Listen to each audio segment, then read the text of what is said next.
Hi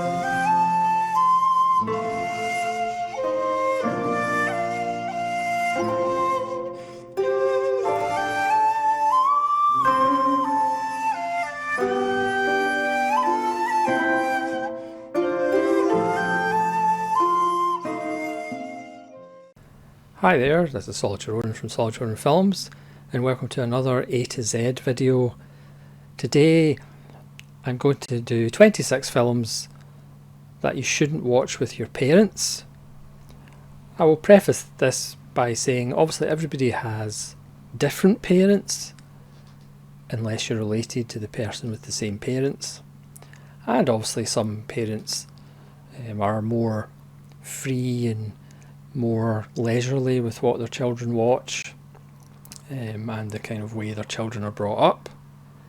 I was brought up in a typically repressed Scottish tradition of parenting, so things like all that sexy talk was kind of frowned upon.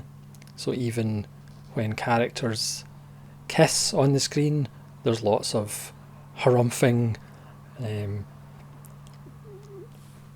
sorting of paper, coughing, talking about the weather, moving on to another subject, and then being quiet and coming back to the film once all that sexy talk and sexy business is finished with. Obviously there are other things like lots of foul language and lots of violence, but as I say, everybody's parents are different.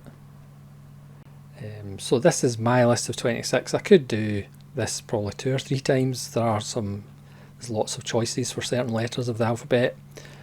But again, I would like to see your A to Z of the films you would rather not watch in front of your parents. So this one is more of a mainstream-ish list. But we'll start with A, because that's always a good place to start. I will try and explain my choices to you. So the letter A, perhaps an obvious one, but I'm going to go with Takashi Miike's Audition. Now again, the other caveat is I've tried to do just one film from a filmmaker, because obviously Takashi Miike, you could almost have 26 Takashi Miike films in this list. Now Audition obviously starts as a not necessarily gentle comedy, but a gentle drama about a widower who sets up this fake audition as he's a producer to try and find a partner, and perhaps your parents might be a little bit bored because not much happens really, and then the last 20 minutes happen and it all goes a little bit sideways. It's one of those films that you think is jogging along quite nicely in one direction and then goes full 18 certificate or full R-rated very quickly. Obviously stay away from needles, and my parents never saw Audition. Next is a cartoon. So what could be wrong with a cartoon that you wouldn't want to sit down with your parents and watch and the whole family? This is Belladonna of Sadness, which is a bit rapey and a bit nudity filled. So again, there would be lots of coughing and does anybody want a cup of tea at certain points in this cartoon. It's a beautifully hand-drawn piece of work. It's a lovely film, but again, I certainly wouldn't watch it with my parents. Again, this video is personal, so it's obviously probably speaks more to my relationship with my parents than perhaps everybody's relationship with their parents. For C, again, you could go several ways for the letter C, but I've went with Cronenberg's Crash. Several times my family has been heard to say to me, what was the point of that film? They've never seen Crash, which is probably just as well, because again it's full of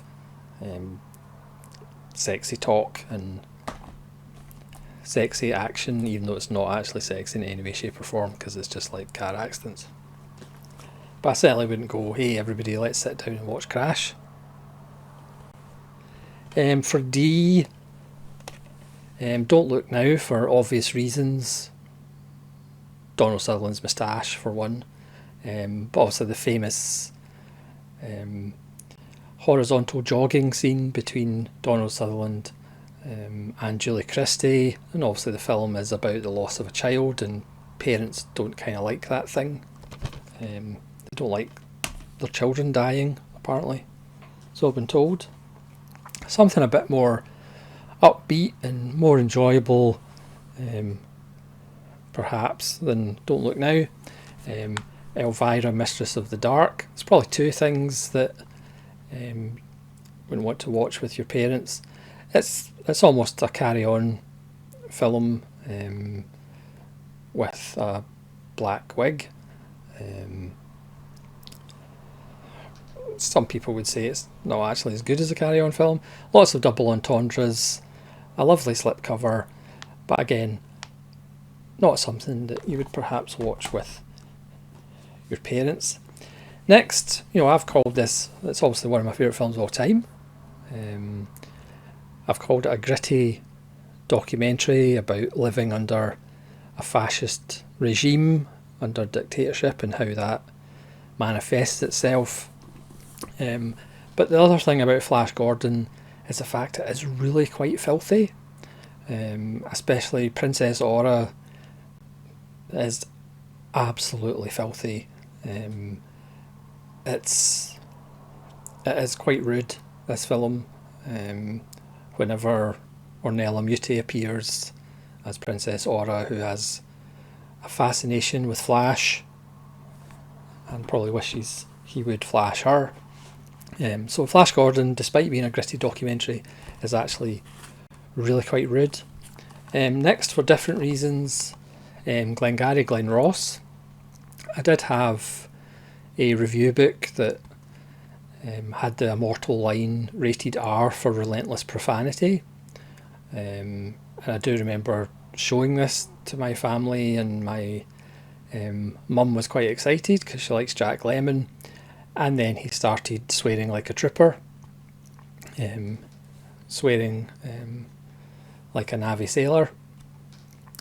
And she quickly did not want to watch Glengarry Glen Ross. It is poetry, but it is poetry of the gutter.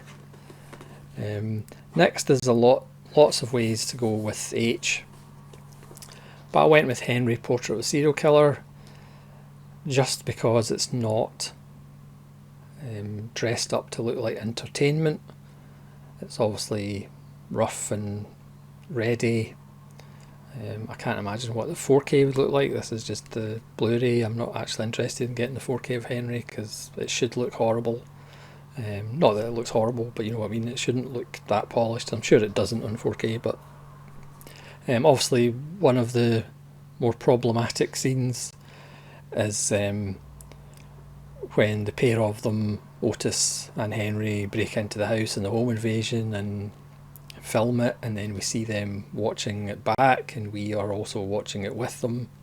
It is one of those films that you do want to take a little shower afterwards, but definitely not one you necessarily watch with your mum and dad. The next one's probably quite obvious, but again, you can go different ways. Irreversible, you could argue you don't really want to watch this with anybody. It starts with somebody getting their head bashed in, and it has the famous static camera scene in the middle.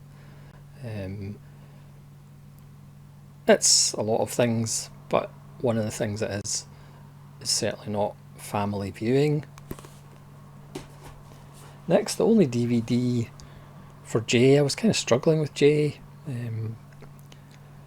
but I'm sure you can come up with a better J. But I went with Julia, with Tilda Swinton, about a kind of alcoholic loser who somehow gets involved with a plot to kidnap a child. This film is over 2 hours. Apparently the first cut of the film was going to be like 4 hours long. Tilda Swinton is not actually a very, not necessarily likeable, but engaging character. There's lots of drug use and nudity and just not very good behaviour. And it is the kind of film that probably would get a "what was the point of that" comment. Next, Sakamotokotoko, which is about mental illness. Again, some people who watch films don't necessarily want to see depressing, insightful, truthful films about mental illness for some reason. So as great a film as this is, again, the typical Sakamoto, perfectly weighted as far as running time. His films usually are just about perfect as far as pacing and the timing of the film. He doesn't do bloated films. Part of that is budget. He doesn't have the biggest budgets in the world. But as great as the film this is, not a lot of parents are going to sit down and watch it with you. Next, for Elle, again, I could have went with Last House on the Left by Wes Craven, which is a fairly unpleasant film. I've went with the remake to Lolita, because it is in colour. It's a bit more, not necessarily explicit, but, well, you do see Frank Langella's nethers. But also this isn't as good as the Kubrick film. But again, it is a little bit more salacious and it is in colour. So personally, I wouldn't say to my parents, hey, let's sit down and watch Lolita together. But again, in your family, that might be perfect Saturday night entertainment. I don't know. Next, Martyrs. Not the American remake, the original French banger. Which, above the torture and gore and all of that, there is some quasi philosophical musings. Whether you believe it or whether you buy into it or whether you just think it's a load of codswallop is entirely up to you. But again, not one to watch with your parents unless you have very strange parents. This could have went a lot of ways. There's quite a lot of nakedness in films, but I've just went with Naked by Mike Leigh, for obvious reasons. To have to go into reasons why you wouldn't watch this with your parents, or you wouldn't watch it with my parents. It's very sweary, including big sweary words. It's a little bit nasty, it's a little bit misanthropic, it's somewhat bleak, it's not hopeful, but there is something quite beautiful about the film. But again, trying to convince your parents of that might be a little bit tricky. I struggled with as well, but I went with Onibaba, because there is, nudity and some of that sexy nonsense in it, as well as a little violence. Obviously it does look beautiful. Shindo's other one, Kuroneko's fantastic as well. So perhaps if with the right amount of kind of coughing and asking for tea and biscuits in the right place, you might be able to get away with Onibaba. But who knows? You might be able to sneak it by your parents. Next, P is for Possession, which again didn't blow me away. We know the people in the community who absolutely adore this film, and that's absolutely fine. Again, I will rewatch it. It's one of those films about divorce and about separation anxiety and divorce anxiety and birth anxiety. But again, you're not really going to watch this with your parents, because perhaps your parents have actually went through a similar situation, and then they have, then you should probably leave that house. Q, again, quite difficult for Q, but I'm going to go with Elio Petrie's Quiet Place in the Country. Now your parents might want to watch this, as it's got Franco Nero, it's got Vanessa Redgrave. I mean, Vanessa Redgrave, she's been in costume dramas. But this is more of a nightmarish psychological drama featuring scenes of torture and nightmarish scenarios. Your parents might like it. It's not my favourite Elio Petri. This is actually on Scream Factory, believe it or not.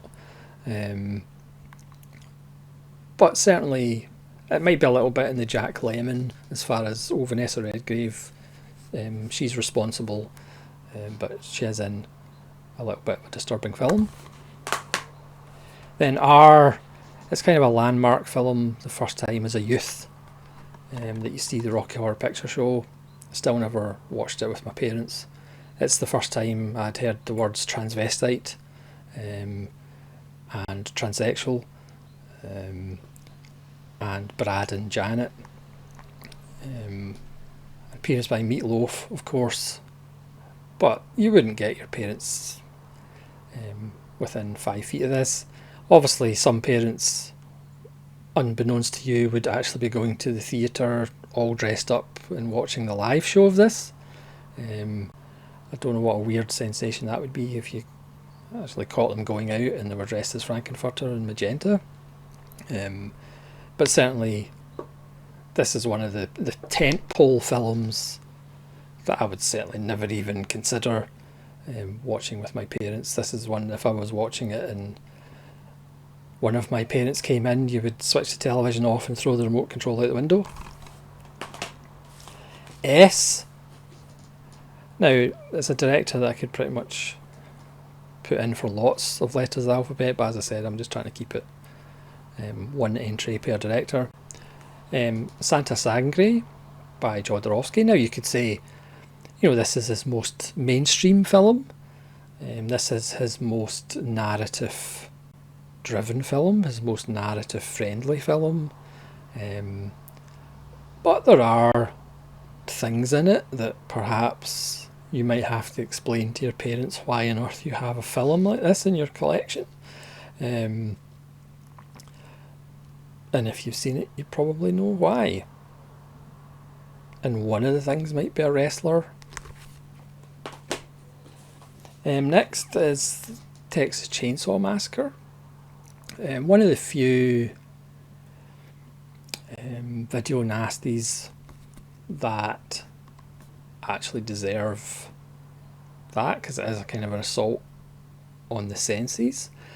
But again, despite there are levels to this film, I know sometimes it just gets dismissed, but there are levels. There's a lot more going on as far as a look at post-Vietnam America, the loss of industry in America, and it never lets up.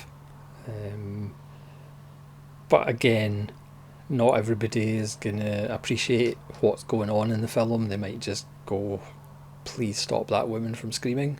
Which, to be honest, the characters are trying to stop her from screaming. I think you would probably be screaming too. I'm going with Up, for obvious reasons if you have parents. The first 10 minutes is fairly brutal. After that it gets much more upbeat, unless you're a parent who's given up on your child. V, I just bring this up just to talk about it more. Sakamoto is vital, and yes, I realise I have used Sakamoto twice, but this is vital. Again, a student who's lost his girlfriend, he's doing anatomy, and it turns out in the anatomy class he will be cutting up her body. Again, perhaps you can see why parents might go, why are you watching this? But it's a wonderful meditation on mortality. It's just so beautiful. Again, it's fairly short, but Sakamoto doesn't need 2 hours to tell a vital story. Another fantastic performance by Tanando Asano. It's just so good, and if you haven't seen it, you really need to see it, so that's vital. W, again, could go many ways, but I've just went for the mainstream weird science. Obviously about creating the woman of your dreams. You know, what teenage boy hasn't done that? Obviously there's a scene where the two boys are in the shower with Kelly LeBrock. They are wearing their trousers, but let's be honest, they still are underage. And you know, there's sex references, there's Bill Paxton, the wonderful Bill Paxton, being turned into a big thing, big slimy thing. But it's basically about Kelly LeBrock doing anything that teenage boys want her to do. And that's a concept that you might get funny looks from your parents. X was really difficult, but I've just went with the X-ray Man with X-ray Eyes, or X, the Man with X-ray Eyes, by Roger Corman. Absolute masterpiece. And I've only put this in because there is a scene at a party in the early stages of Ray Milland's Miracle X-ray Juice that he does see through people's clothes at a party. Obviously it's made in the 60s, so we don't really see, but we do see that thing of naked people with objects in front of them, and it's quite rude. Obviously not as rude as perhaps Crash or a Serbian film or something like that, but it's still quite hot, especially when they're doing the twist. Y is for Yellow Sea, from the director of The Chaser. And this is in here just because it's so bleak. The protagonist, who is a bit of a scumbag, doesn't necessarily learn anything by the end of the film. It's just brutal and downbeat, and people get, you know, bad things happen to them. There's no kind of redemption or reward, and it is just bleak, bleak, bleak. And again, certainly for me, that might end up with, why on earth would you watch that? What is the point of that? And finally, for Z, there's only one choice for Z, I think, even though I think A Z in Two Knots by Greenaway might be in the discussion. It's Zardos. Again, your parents might go, okay, let's watch a film with Sean Connery. We love Sean Connery and Bond. And then they see him in a red nappy, being a little bit unpleasant to people. There is the scene where they're trying to work out what stimulates what stimulates Sean Connery, and they show him provocative images, and then it turns out he actually gets a rise, or Charlotte Rampling gets a rise out of him, and that scene is completely filthy, and obviously Sean Connery running about in a red nappy. Your parents may faint at that sight. So that's Zardos. So I hope you've enjoyed that probably video into the workings of my brain, and my shame and embarrassment about certain things. So please let me know your A to Z of films that you just would not watch with your parents, or anybody's parents, and I'll look forward to reading your choices. This is Solitary Ronan from Solitary Ronan Films, saying farewell.